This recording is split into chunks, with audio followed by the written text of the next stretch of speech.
BJP একটা সাম্প্রদায়িক দল নয়। কেন বলছি সে কথা? কারণ আমাদের শ্যামাপ্রসাদ মুখার্জি যখন এই পার্টি করেছিলেন, পরেও যখন 1980 সালে বিজেপির তখন জনসংঘ ছিল, পরে বিজেপি হয়েছে, এখানে কোনো জাতি ধর্ম অনুযায়ী মেম্বারশিপ বা সদস্য পদ নয়, সবার জন্য খোলা। তো আমার তো মনে হয় উনি ভারতীয় জনতা পার্টিকে সাম্প্রদায়িক বলছেন, কিন্তু এই সাম্প্রদায়িক ভয় ভীতি জাগিয়ে দিয়ে উনি সাম্প্রদায়িকতাটা বেশি করছেন, বিভাজনের বিষ ছড়াচ্ছেন। তো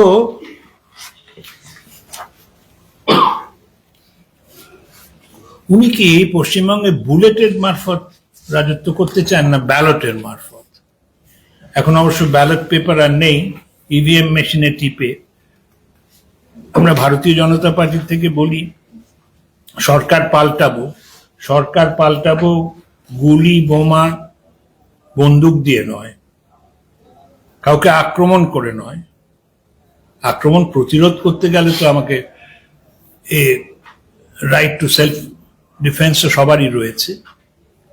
তো উনি কি ভাবছেন এই বিষ ছড়িয়ে উনি রাজত্বটা কায়েম রাখবেন? তৃতীয় আসি আরেকটা ঘটনা যেটা ঘটেছে, সেটা বাঙালির মাথা নিচু করে দিয়েছে। আমাদের রাষ্ট্রপতি মাননীয়া দ্রৌপদী মুর্মু এসেছিলেন উত্তরবঙ্গে, সেখানে মাননীয় মুখ্যমন্ত্রী তো জানেনই, তার মন্ত্রীদের কাউকেও পাঠাননি। মাননীয় রাষ্ট্রপতি যখন এক জায়গায় মিটিং করতে চেয়েছেন, সেখানে মিটিং করতে না দিয়ে অন্য জায়গায় মিটিং করতে দিয়েছেন। সেখানে নাকি এমন গার্বেজ ছিল বা ময়লা ছিল যে গন্ধে দুর্গতি হচ্ছে। আমার প্রথম প্রশ্ন হচ্ছে, এই যদি দ্রৌপদী মুর্মু না হয়ে যদি দ্রৌপদী মৈত্র কিংবা লাহিড়ী কিংবা জয়সওয়াল কিংবা সিং কিংবা গুরুস্বামী হতেন, তাহলে কি এই ধরনের অপমান হতো? নাকি আমাদের মাননীয় মুখ্যমন্ত্রী একটু জনজাতি বিরোধী? জানি না। উনি যে ধরনের কথা বলেছেন, বাঙালিদের মাথা হেঁট হয়ে গেছে। রাষ্ট্রপতি দ্রৌপদী মুর্মু আমাদের প্রথম ফার্স্ট ইন্ডিয়ান, আমাদের গর্ব, এটা করেছে। এটা আরো বলছি কি কারণে, এটি প্রথম ঘটনা নয়। 2022-এ 8ই জুন আপনি জানেন যে আমাদের মাননীয় মুখ্যমন্ত্রী অত্যন্ত সংস্কৃতি সম্পন্ন, উনি গান গাইতে পারেন, নাচতে পারেন, ছবি আঁকতে পারেন, বই লিখতে পারেন, উনি সর্বগুণ সম্পন্ন। উনি ওখানে গিয়ে নাচলেন কিছু আদিবাসী মহিলার সঙ্গে। আমি ভিডিওটাও দেখলাম, খুব খুশি হলাম।